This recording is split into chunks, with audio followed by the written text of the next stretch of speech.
வானதி, உங்க family joint ஃபேமிலியா? அப்படின்னா உங்க குடும்பம் கூட்டு குடும்பமான்னு கேட்டேம்மா. அதான் பெரியப்பா, சித்தப்பா, சித்தி, பாட்டின்னு ஒரே வீட்ல எல்லாருமே இருப்பாங்களே, அந்த மாதிரியான்னு கேட்டேன். ஆமா சார். நல்லா கொடுத்து வச்சவமா நீ. ஏன் சார் அப்படி சொல்றீங்க?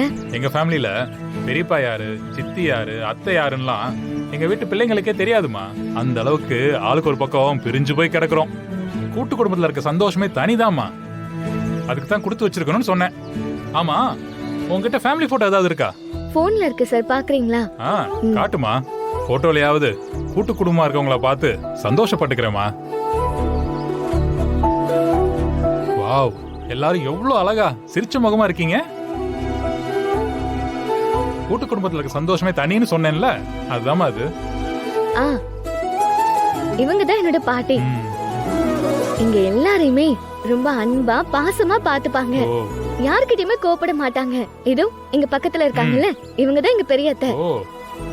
கரிகாலன் மாமாவோட அம்மா. ரொம்ப நல்லவங்க. குடும்பத்தை ரொம்ப அழகா பொறுப்பா பாத்துப்பாங்க.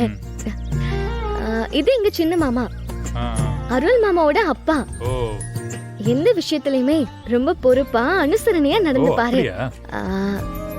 இது எங்க சின்னத்தை, அருள் மாமாவோட அம்மா. மனசுல எதையும் வச்சுக்க மாட்டாங்க, தோன்றத பேசிடுவாங்க. இதுதான் எங்க பெரிய மாமா, கரிகாலன் மாமாவோட அப்பா.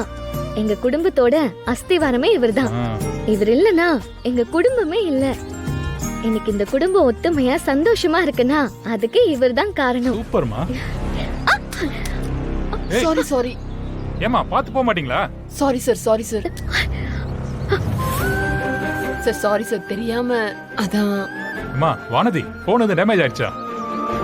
அதெல்லாம் ஒன்றும் பிரச்சனை இல்லை சார். மேல இருந்த கண்ணாடி மட்டும் தான் உடைஞ்சிருக்கு, அத மாத்திக்கலாம். ஓகேம்மா. Sorry sorry. பரவாயில்ல.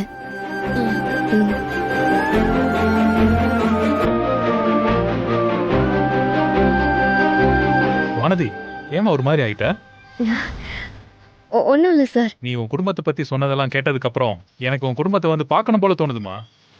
கண்டிப்பா ஒரு நாள் நான் ஊருக்கு வருவேன், அப்போ உங்க வீட்டுக்கும் வருவேன். வாங்க சார். வருவேம்மா, நிச்சயமா வருவேம்மா.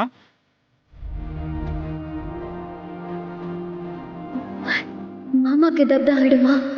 அபசகுணமா போன் வரை கீழே விழுந்து உடைஞ்சிருச்சு.